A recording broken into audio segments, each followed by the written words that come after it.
प्रभु यीशु मसीह में स्नेह की बंधु, हमारे पिता ईश्वर और प्रभु यीशु मसीह आप लोगों को अनुग्रह तथा शांति प्रदान करें। हमारे पुनरुत्थान पर्व के इस छठे इतवार में शांति हवन के सुसमाचार के जरिए माता कलीसिया हम लोगों को ये सत्य बतलाना चाहते हैं कि प्रभु यीशु मसीह क्यों इस दुनिया में आए थे, उनके इस दुनिया आगमन का उद्देश्य क्या था। तो इसमें प्रभु स्वयं शांति हवन के सुसमाचार के जरिए हम लोगों को ये समझाना चाहते हैं कि वे प्रभु यीशु मसीह क्यों इस दुनिया में आए थे। प्रभु अपने पिता से प्रार्थना करते हुए कहते हैं कि पिता, मैं चाहता हूँ कि जहाँ मैं हूँ वहाँ वे लोग भी वहाँ मेरे साथ रहें। यानी प्रभु यीशु मसीह दुनिया छोड़कर जाने से पहले अपने इरादा पूरा करना चाहते हैं। अपने पिता से विनती करते हुए अपने चेलों के लिए, अपने लिए, अपने चेलों के प्रवचन सुनकर, उनके बखान सुनकर जो भी प्रभु में विश्वास करेंगे उन सबके लिए प्रार्थना करते हुए कहते हैं, हे पिता, मैं यही चाहता हूँ कि जो लोग मेरा नाम सुनकर, तेरा नाम सुनकर तुझ में और मुझ में विश्वास करेंगे वे लोग हमारे साथ स्वर्ग में रहे।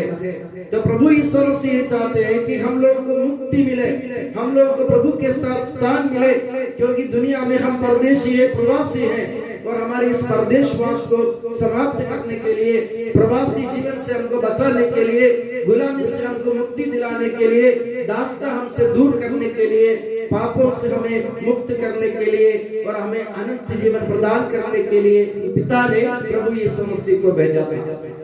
और प्रभु यीशु मसीह ने अपने जीवन के द्वारा, अपने कार्यों द्वारा दुनिया को, संसार वालों को यह सत्य बतलाया कि वे जीवन देने के लिए ही आए हैं।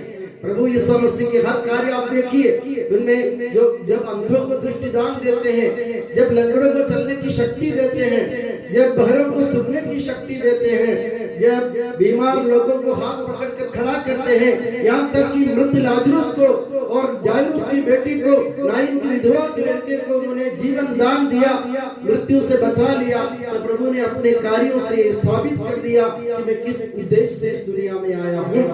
अगर आप में से कोई बीमार हो तो प्रभु के नाम को पुकारो। अगर आपको सुनने की क्षमता नहीं हो, प्रभु के पास जाओ।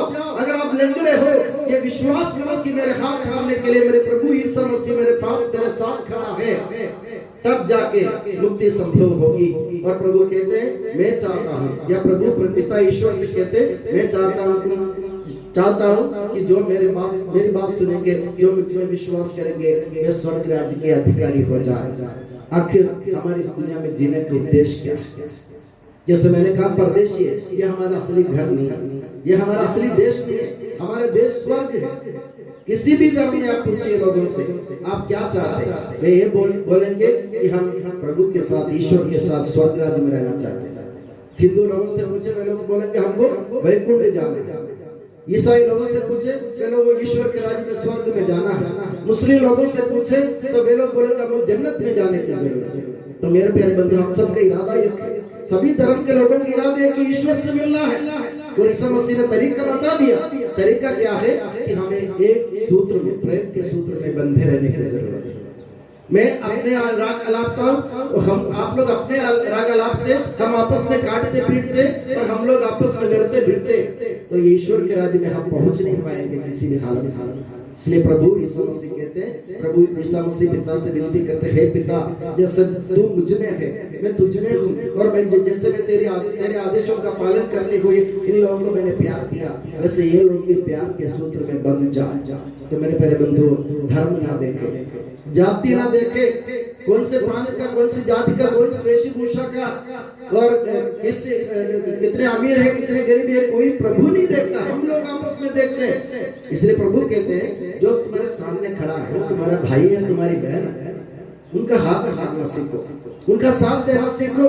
अगर वो लटका रहे तो उनके पैर को संभालो और उनको अपने साथ में ले चलना सीखो।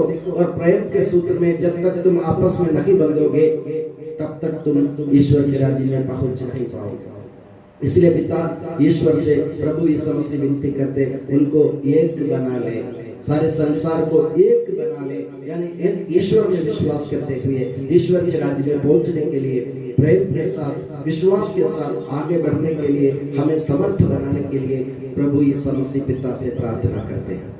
तो हमें क्या करने की जरूरत है? हम अपने प्रेम को जागृत करें, हम अपने भाई बहनों के प्रति अपने प्रेम को जागृत करें और अपने विश्वास को हम अक्षुण्ण बनाए रखें और हम दूसरों का साथ देना सीखें और प्रभु के नाम को पुकारें, चाहे प्रभु के राम के नाम से, रहीम के नाम से, नानक के नाम से, ईसा के नाम से, कोई सभी नाम से पुकारे आप, प्रभु एक है। प्रभु नहीं बदलेगा, बदलने वाले संसार है और संसार वाले हैं, प्रभु बदलते नहीं है। और अगर प्रभु आपस में लड़ने लग जाते या ईश्वर आपस में लड़ने लग जाते तो मुस्लिम लोगों के घर पे पानी गिरता, ईसाई लोगों के घर पे पानी नहीं गिरता, और नानक के घर पे, अपने सिख लोगों के घर पे पानी गिरता तो मुस्लिम लोगों के घर पे पानी नहीं गिरता। तो ये स्थिति हो जाती दुनिया में। अगर ईश्वर आपस में लड़ते तो हमें से कोई नहीं बचता इस दुनिया में, ये दुनिया ही नहीं रहती। तो ईश्वर आपस में लड़ते नहीं है, हम लड़ने वाले हम होते हैं। इसलिए प्रभु यीशु मसीह ने सचेत किया, प्रेम करना सीखो, प्यार से जीना सीखो, भाईचारे को बनाए रखो, भ्रातृ प्रेम को अपनाओ। तो इसका मतलब है जब किसी के आन बान निशान की परवाह किए बिना, किसी के चेहरा देखे बिना, किसी के जाति नाम देखे बिना सबको एक जैसा भाई बहन के रूप में स्वीकार करो, क्योंकि ईश्वर ने सबकी सृष्टि की है। ईश्वर यही चाहते हैं कि सब इंसान, हर एक इंसान स्वर्ग राज्य में पहुंच जाए। तो अगर आपको स्वर्ग राज्य में पहुंचना हो, आप अकेले प्रयास मत करो कि जाने के लिए, किसी दूसरे के हाथ पर पकड़ने की जरूरत है। अकेले आपको ईश्वर स्वीकार नहीं करेगा। ईश्वर आपसे पूछेंगे आप आपके साथ कितने लोगों को लाए हैं स्वर्ग राज्य के लिए। यह सब प्रभु यीशु मसीह ने हमको अपने जीवन से, अपने प्रवचनों से, अपने कार्यों से हमें बता दिया, हमें सिखलाया। अब हमारी बारी है। प्रभु ने जो कुछ करना था प्रभु ने कर दिया।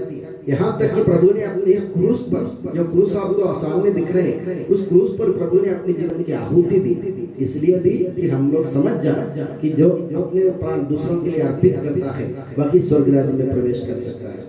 अगर मैं अपने मन में नाराजगी, अपने मन में स्वार्थ की भावना रखता हूँ, दूसरों के मन में छल कपट दूसरों के साथ करता हूँ, दूसरों के साथ ठगी करता हूँ, तो मैं दूसरों से विद्वेष रखता हूँ, नफरत रखता हूँ, ईर्ष्या रखता हूँ, तो मैं पहुंच नहीं पाऊंगा स्वर्ग राज्य में ही नहीं। जो भी इंसान ऐसी भावना अपने मन में रखते वह ईश्वर के राज्य के लायक नहीं।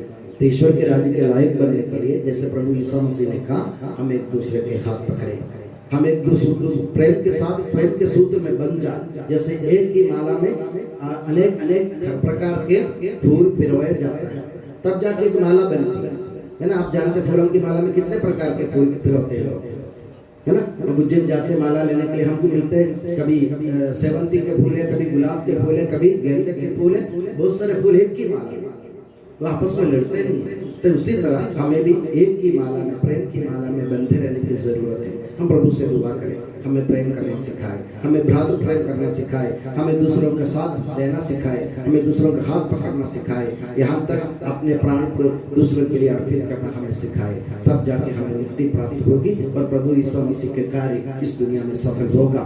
तो मैं दुआ करता हूँ कि प्रभु यीशु मसीह और माता मरियम आप सभी को हमेशा अपनी नियामत की छत्र छाया में सुखी और सुरक्षित रखे। पिता, पुत्र और पवित्र आत्मा के नाम पर आमीन।